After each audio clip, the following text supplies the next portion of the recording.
My name is Rachel, and I'm 32 years old, and my husband George is 33 years old.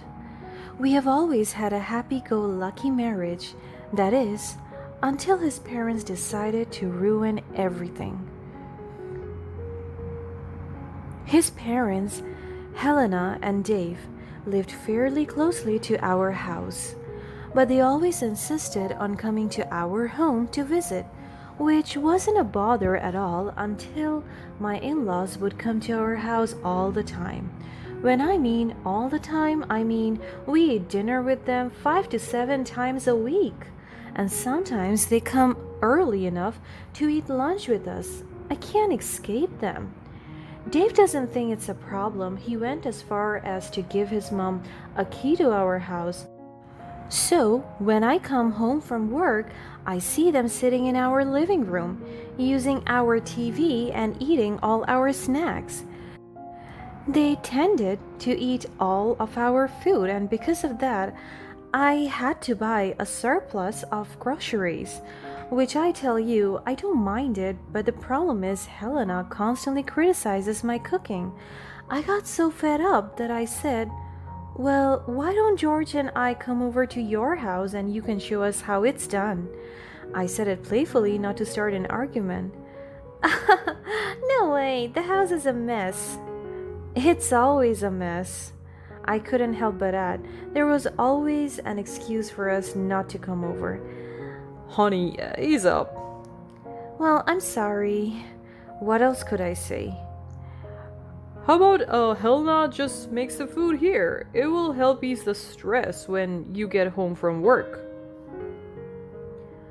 I couldn't help but smile. He was at least trying. Sure, why not? Helena knew her way around the kitchen, but the cleaning part was far from her mind. It took George and me 2 hours to clean up his mother's disarray when they went home after.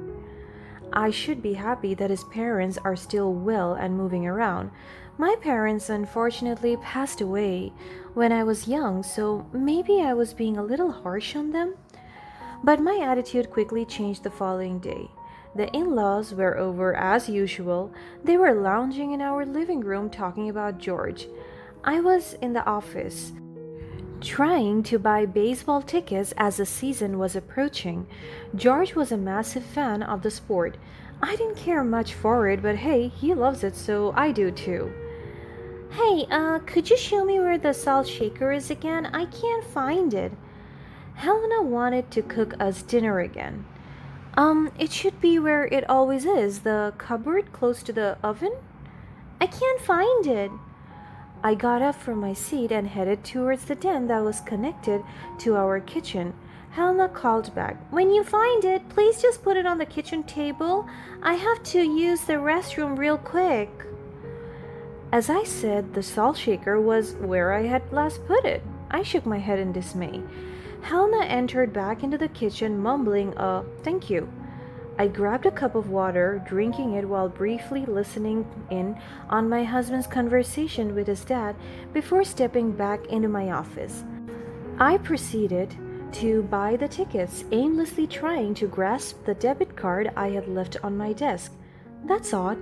It was no longer there. I checked under my desk, behind the computer, and all around the floor. I began to panic. I walked briskly out of the office and asked my husband, babe, have you seen my debit card anywhere? No, how would I know where it's at? I left it on the office desk to buy our tickets for the baseball game.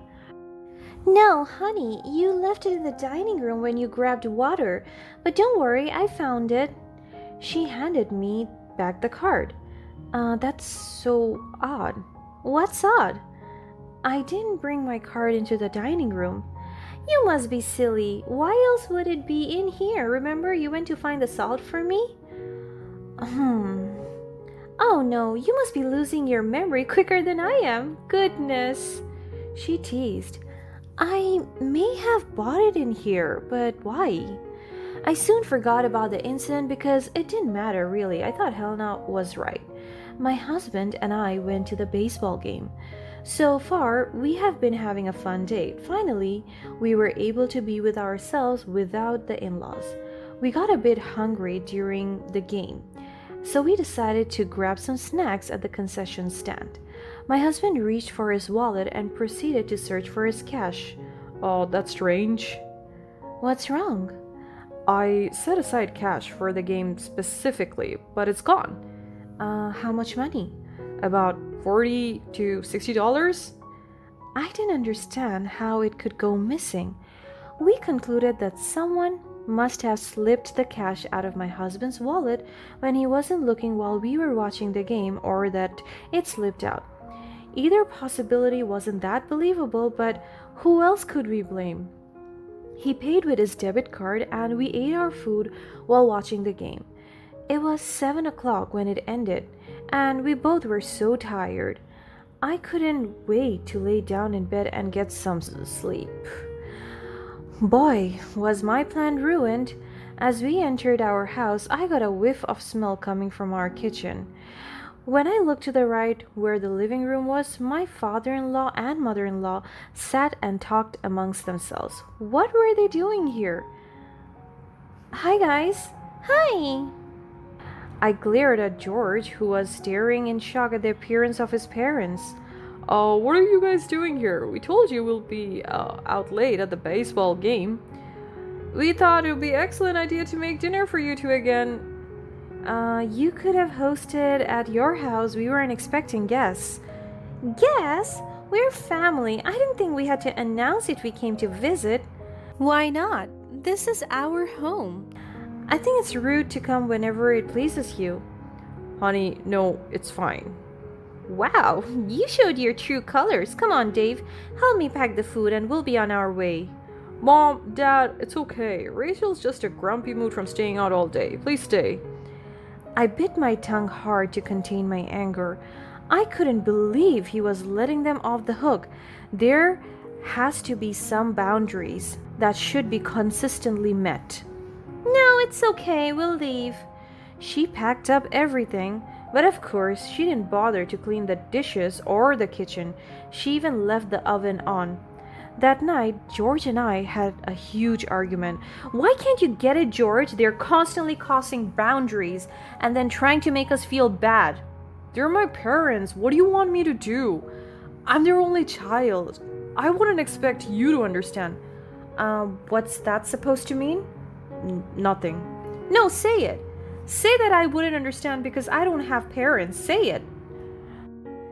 We were arguing up until 3 a.m., and our conversations went unresolved until the next night. Apparently, he told his parents they should give me space for the next day. His mother wasn't happy. George took me on a fancy dinner date as a way to say sorry, and for the most part, we were having fun. He was about to pay for our meal when I shooed his hand away. He paid for our snacks and drinks yesterday, and let me tell you, at a baseball game, food is not cheap. I put my credit card into the checkbook. My husband continued to apologize for what he said about my parents. I accepted it. He didn't say anything, it was what he was inferring about. The waiter returned with a grave face and looked at me and my husband. Your card was declined. What? Impossible. I hadn't used my credit card since buying the baseball tickets. I tried the card 3 times. It's not going through. I will need another form of payment. I looked back at my husband, his face puzzled. George ended up paying for our meal. We went straight home, where I checked my bank statements on the card. I couldn't believe my eyes. Someone was ordering living room furnitures on my card. I was over my credit limit. I had to cancel my card and everything. The unfortunate part was we couldn't track down who took my information. I was left stunned. It happens, honey. Don't worry.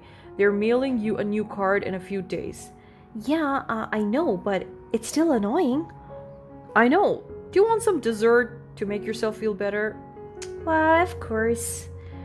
George went to our fridge and pulled out the freezer drawer. Did you eat all the ice cream already? No. Why? It's gone. I just saw the container this morning. It's not here. And then it clicked. His parents came over to our house. I got up from the couch and headed straight into the kitchen. I checked out the fridge, and lo and behold, the chicken I was thawing for tomorrow was gone, along with the salad spring mix. This is unacceptable, George. Your parents are crossing the line. Not this again. Why are they stealing all of our food then? He finally relented. His parents were becoming a little too much for him as well. We decided to change our locks. Again, his mother was not happy, but George was getting fed up. After a week, I began to worry about my credit card. It still hadn't come in the mail. I waited a few extra days just in case if there was a delay. After the next 7 days, there were still no signs of it. I called my bank, and what they told me was shocking. The new card was activated a few days ago. I got a sick feeling in the pit of my stomach. Someone must have gone through our mailbox and stolen my credit card. But it didn't make sense. I always pick up the mail in the morning, and the person would have to know my social security number. George found me crying in our bedroom. I didn't understand why this was happening to me, to us. The next day, I decided to go to my bank in person to pick up another card, and luckily, I wasn't technically getting charged, but still, it felt like someone was stalking us, watching our every moment and taking our money. On my way home, I decided on a whim to go to my in-laws' house. I texted George to meet me at their house after work. This way, we could have dinner at their home and they wouldn't steal our food. And since they always decided to come unannounced, I thought it was best to do the same.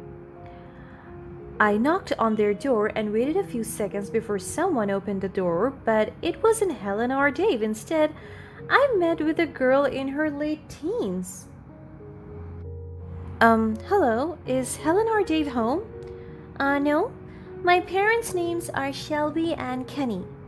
That can't be right. My in-laws have been living in this house for over 2 decades.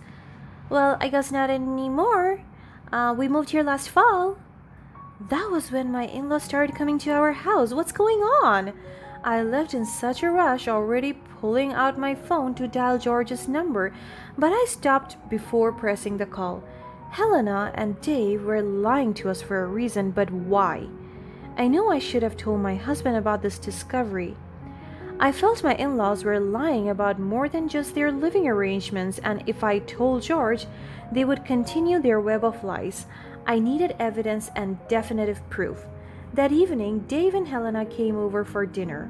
I tried to keep my cool and display affection I hadn't mastered in a while. After the meal, George and his parents sat in the living room drinking and watching a football game. While I was cleaning up the kitchen, I decided to do some snooping inside Helena's purse that was left in the dining room. I grabbed her wallet and hurried into my office. The football game would be on for another hour or so, so I had time. I looked at Helena's wallet to find her address. Lo and behold, it was not where I previously believed it to be. Instead, it was marked at an apartment building that's not in the best part of town. I felt terrible. Helena and her husband must be embarrassed about the whole thing. They must be short on money. However, my pity for them did not last long. As I was putting her ID back into her wallet, I decided to do more snooping. It raised more suspicions, and I was unfortunately right. I found my credit card that was supposed to be shipped to me in her money compartment. I found receipts from the furniture store and clothes. She was mooching off of us right under our noses. I began taking pictures of everything to ensure I had physical evidence for George. I put everything back the way I found it. I wanted to discuss this with my husband without them here, just in case they decided to backtrack. But it only got worse. When I stuck her wallet back into her purse, I found a slip of paper sticking out that I hadn't noticed before. I pulled it out, and to my horror, I noticed the numbers. That was my old credit card number, and below that was the amount of money they were taking from our house, such as things they were stealing, stuffs we hadn't noticed, such as aimless blankets, vases we have stuck in the cabinets. And worse, George's bank information. What were they going to do with it? I quickly snapped as many photos as possible before anyone noticed. It was one thing to need help with money, and it's another to be stealing from your own family and making your daughter in law look crazy because she wants to set boundaries. I knew what I needed to do, and it wouldn't be nice or pretty. Next week was going to be my in law's 30th anniversary, and their entire family was going to band together and come to our house. Aunts, uncles, nieces, nephews, and distant cousins would be making their guest appearances. Like a dutiful wife, I prepared all the meals without complaint and with so much pep in my step. But that was all going to change. When everyone was sitting down, I decided it was best to make a toast. "Excuse me, everyone. Can I have your attention, please?" "Of course, sweet girl." George's Aunt Chrissy was always my favorite. I compiled a fantastic video highlighting Helena and Dave's love story, and I thought, what better way to share the love than to share it with you? Helena and Dave looked bewildered, yet smiley they were. I played the TV, sitting quickly down next to George. What's this all for? "Just watch." I stayed up all night for this one. At the beginning of the video, I compiled a collage of short clips and pictures of the ever so lovely couple. I decided to do a cheeky voiceover as well during the video. "You've got to love my in-laws. Helena makes the best food, and you cannot forget Dave's sense of humor. Together they make great in-laws and even better parents." After the cute couple's pictures, the screen flashes to my credit card that was found in Helena's bag, along with her ID in the background.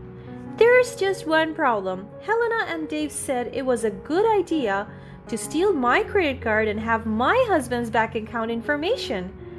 The next photo is George's information, blurred out, of course, except for his name. Also in the picture were the receipts from the furniture. Everyone was too stunned to speak, especially my in-laws. What is this? "Just relax." I don't know why my in-laws would resort to crime, but my only guess is it's because they lost their house and decided to live off mine and their son right under our nose. The video ended after that. Tell me it's not true. Son, we're sorry. "What we did was wrong. But Rachel, this is so cruel of you in front of our entire family." She began to sob.